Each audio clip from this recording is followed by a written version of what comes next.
Assalamualaikum warahmatullahi wabarakatuh. Saya Yudi Pramuko, dokter bubur ayam dari Parung, political youtuber tertua di semesta. Alhamdulillah wassalatu wassalamu ala rasulillah. Kemarin ada perkembangan baru ya, sejumlah tokoh Kristen ya dari umat Kristiani, saudara-saudara kita itu mendatangi tokoh-tokoh Islam dari Partai Kesejahteraan ya, Partai Keadilan Sejahtera. Di kantornya ada Saud Situmorang di situ, tokoh wakil ketua KPK dulu ya. Dan yang menarik, mereka mendorong supaya PKS itu mendukung Anies Baswedan sebagai gubernur DKI. Nah, kenapa mereka itu PKS itu didorong supaya mendukung Anies Baswedan? Itu tampaknya tersirat di mata orang-orang Kristen. PKS ragu-ragu ya mendukung Anies Baswedan. Kenapa? Karena pernah dulu kan setelah Pilpres usai, setelah ditetapkan oleh KPU Prabowo Gibran itu pemenang, peraih suara terbanyak dalam Pilpres 14 Februari 2024, dia bilang Anies itu sudah memiliki 25% suara nasional, kata salah seorang tokoh PKS. Dan hendaknya dia memberikan jalan bagi kader PKS sekarang, membantu kader PKS untuk menjadi gubernur DKI. Kenapa? Karena Anies sudah jadi tokoh nasional, masa turun menjadi tokoh daerah lagi dalam pilkada DKI? Itu menunjukkan sikap mendua ya, atau tidak bulat itu dari tokoh-tokoh di partai Islam PKS yang katanya partai dakwah itu dibaca oleh orang-orang Kristen. Dan mereka kemarin datang ke kantor PKS supaya PKS sebagai partai Islam itu mendukung, mendorong, membackup, membela ya, mendukung Anies Baswedan menjadi calon gubernur DKI untuk periode kedua. Ada 3 alasannya, kata orang Kristen itu, tokoh Kristen itu. Meskipun dia mengaku tidak mewakili seluruh umat Kristiani, tapi dia mewakili atas nama pribadi ya, sebagai tokoh dari HGI. HGI itu apa sih? Himpunan Gereja Indonesia ya. Pertama, dia ngelihat jejak rekam Anies Baswedan, katanya selama 5 tahun jadi gubernur DKI itu dia mengayomi warga. Berarti orang non muslim merasa terlindungi, merasa terayomi oleh Anies Baswedan sebagai gubernur DKI yang memiliki wewenang, memiliki otoritas, memiliki anggaran, ya kan? Dia terayomi dan dia minta itu diteruskan, ya kan? Menarik ya, orang Kristen aja punya pandangan seperti itu sama Anies Baswedan. Masa orang Islam maju mundur? Biasa niat punya pemimpin yang jujur nggak sih? Niat punya pemimpin yang adil nggak sih di DKI untuk periode kedua? Orang Islam nih kadang-kadang tokoh-tokohnya maksudnya orang-orang politik itu loh. Nah, kalau orang rakyat DKI sih secara umum mendukung Anies Baswedan, apalagi orang-orang yang termarginalkan ya, saat dipimpin oleh pejabat gubernur Heru ya, Kampung Bayam apalagi. Terus banyak program-program Anies yang dihentikan, sehingga Anies satu saat dia akan, kalau dia terpilih jadi calon gubernur, dia akan mengembalikan ke relnya kembali. Padahal pondasinya sudah dipancangkan, harusnya tinggal diteruskan, malah kemana-mana ya, termasuk Sumur Resapan ditutupin semua, jadi banjir lagi tuh. Jadi itu yang pertama ya, merasa terayomi kan. Terus yang kedua, dia menganggap track record yang 5 tahun Anies itu membuat maju kotanya itu. Kotanya itu maju, kota Jakarta itu di bawah kepemimpinan Anies Baswedan tuh. banjir berkurang, setidak-tidaknya jam tergenang itu lebih cepat dan lebih bisa dikendalikan. Meskipun tetap banjir tapi tidak terlalu lama, karena kemudian sejumlah petugas menghidupkan sumur-sumur pompa dan juga sumur-sumur nguras itu buat nguras, dan juga ribuan sumur resapan sudah dipasang di sejumlah titik yang memang tergenang. Jadi lebih cepat air itu surutnya. Maju kotanya, belum lagi pedestrian, tempat jalan kaki. Itu zamannya itu siapa itu PJ Gubernur yang orangnya Jokowi itu justru sepeda dihilangkan apa dikurangi gitu jalur sepeda. Udah bagus itu. Kalau di Eropa orang banyak kan jalan kaki kan.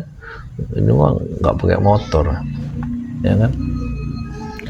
Terus pembelaan terhadap rakyat kecil itu udah jelas Anies Baswedan ya, karena misalnya zaman Ahok itu kan nggak boleh motor masuk Sudirman Tamrin kecuali mobil, dan itu mematikan usaha kecil menengah, termasuk makanan-makanan antar yang satu hari itu bisa sampai 500.000 antaran makanan ke orang-orang yang perlu makan di sepanjang jalan Tamrin di kantor-kantor itu kan. Gara-gara di stop motor mereka kelimpungan itu pengusaha kecil. Nah, oleh Anies itu dihidupkan kembali, boleh motor itu masuk jalan Sudirman Tamrin. Jadi kemudian yang ketiga itu bahagia warganya. Ini kata orang Kristen loh, bahagia warganya, warga Jakarta. Ya gimana nggak bahagia? Mahasiswa dikasih beasiswa sampai 9 juta satu semester apa? Ya sampai selesai tuh, coba. Itu dihilangkan zaman Gubernur Heru, dikurangi ya. Banyak yang protes ya. Terus Anies juga tidak bicara soal siapa lawan dia di Gubernur DKI sekarang, tapi dia lebih berpikir bagaimana lansia itu diperhatikan, disabilitas diperhatikan, mahasiswa kembali dibantu ya oleh negara supaya menjadi orang yang terdidik dan akan artinya dia bagaimana investasi harus dilakukan di kalangan anak muda yang akan memimpin Indonesia ke depan, bukan untuk dipersulit kuliahnya gitu ya. Jadi bahagia warganya. Ini kata orang Kristen ya.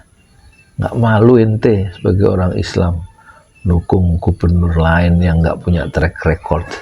Kalau Anies sudah ketahuan tuh, dia membela bukan ke kelompok yang kecil tapi kelompok yang besar yang banyak jumlahnya ya. Kata Anies kalau kebijakan-kebijakan politik itu menguntungkan masyarakat banyak pasti didukung ya. Problemnya sekarang kan pejabat-pejabat kita baik tingkat pusat maupun daerah itu mementingkan kelompok dan dirinya sendiri, malah membangun dinasti politik ya, bukan ngurusin rakyat. Ada 7,2 juta rakyat nganggur itu yang tercatat resmi di BPS, padahal kalau kata Rocky Gerung itu pengangguran itu sampai 60 juta itu. Belum orang miskin yang $3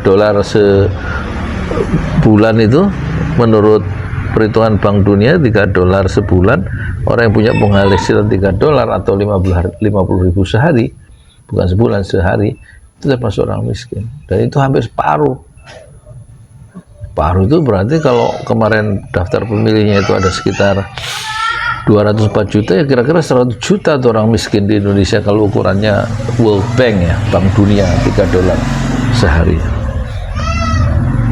Nah, kata orang Kristen itu dia menyaksikan rekam jejak atau track record atau karya-karya nyata Anies itu 3 ya, mengayomi seluruh kelompok masyarakat, memperlakukan seluruh warga kota itu setara dengan etik keadilan itu, kemudian 2 kotanya maju itu.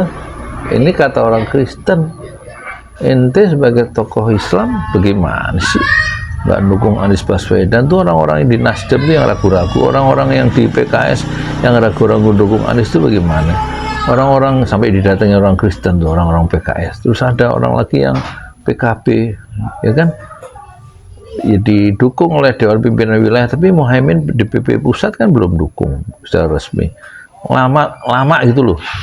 Terus DPD DKI yang dulu dukung Ahok, yang sekarang dukung Anies tuh, Dewan Pimpinan Daerah PDIP udah ngirim surat ke Megawati, tapi Megawati kan belum ngambil sikap. Padahal yang menentukan adalah DPP kan, Dewan Pimpinan Pusat, yang menentukan Megawati, yang mendukung Anies tuh nanti suratnya dari pusat. Kemudian Wahaimin, Dewan Pimpinan Pusat PKB, dan Surya Paloh, Dewan Pimpinan Pusat dari Nasdem. Semuanya itu belum, ya.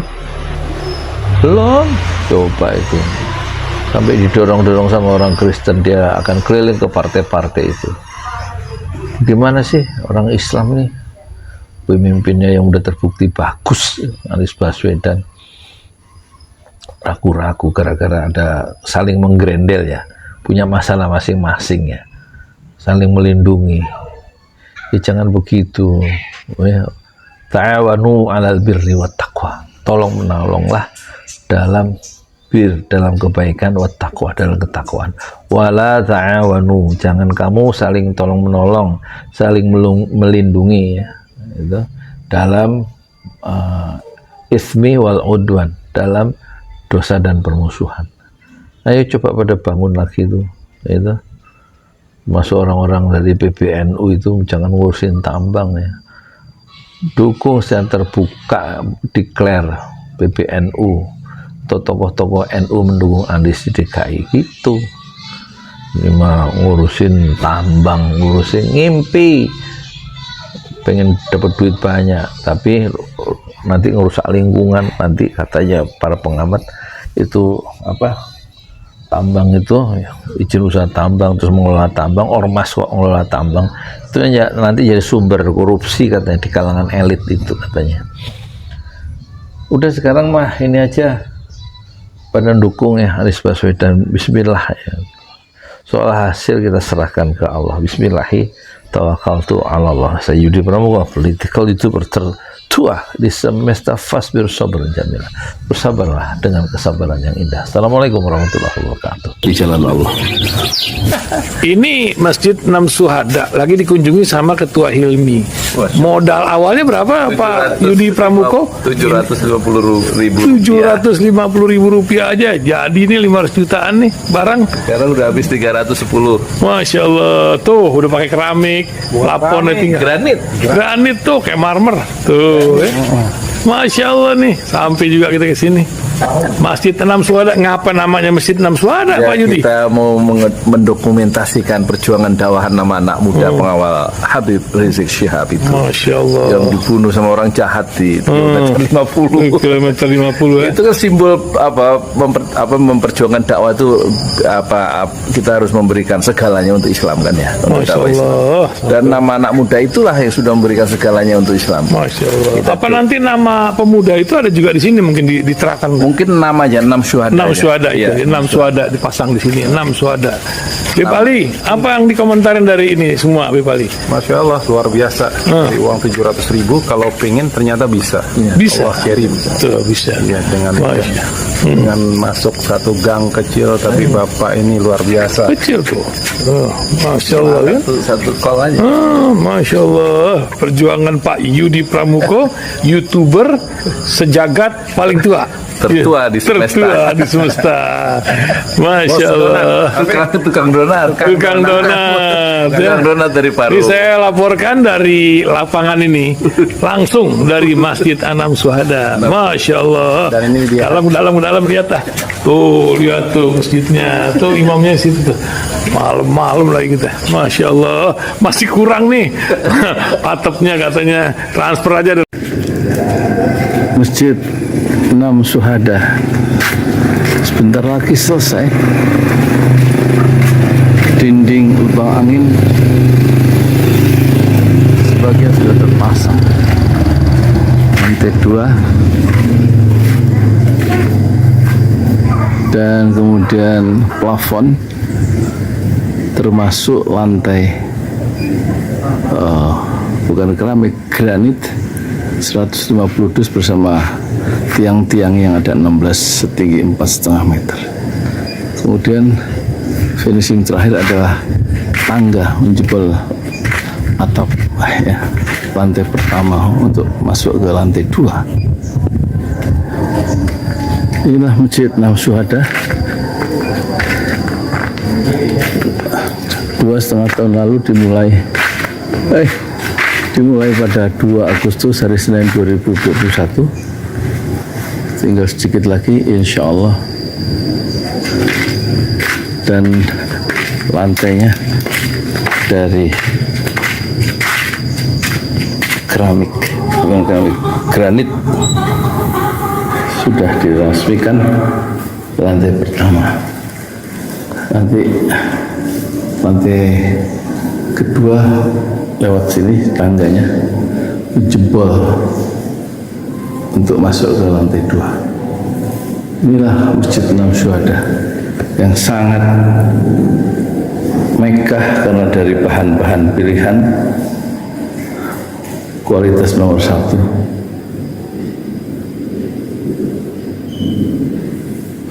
Tinggal sekitar 80 juta lagi finishing lantai atas selesai, insya Allah.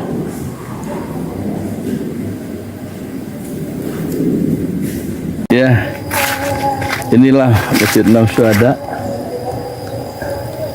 yang sangat bersejarah, ya, dalam sejarah dakwah Indonesia modern, insya Allah, karena ini dibangun dalam konteks kezaliman rejim penguasa yang sudah membunuh 6 santri dari front Laskar Front Pembela Islam, dan kita abadikan pengorbanan dan perjuangan dakwah mereka, sehingga kita sebut namanya Masjid Enam Syuhada. Mereka mengawal perjalanan dakwah gurunya Habib Rizik Syihab, dan mereka dicegat oleh orang-orang jahat di kilometer 50. Saya Yudi Pramuko, tukang donat dari Parung Juber, tertua di semesta fasbir sabrun jamil. Bersabarlah dengan kesabaran yang indah. Assalamualaikum warahmatullahi wabarakatuh.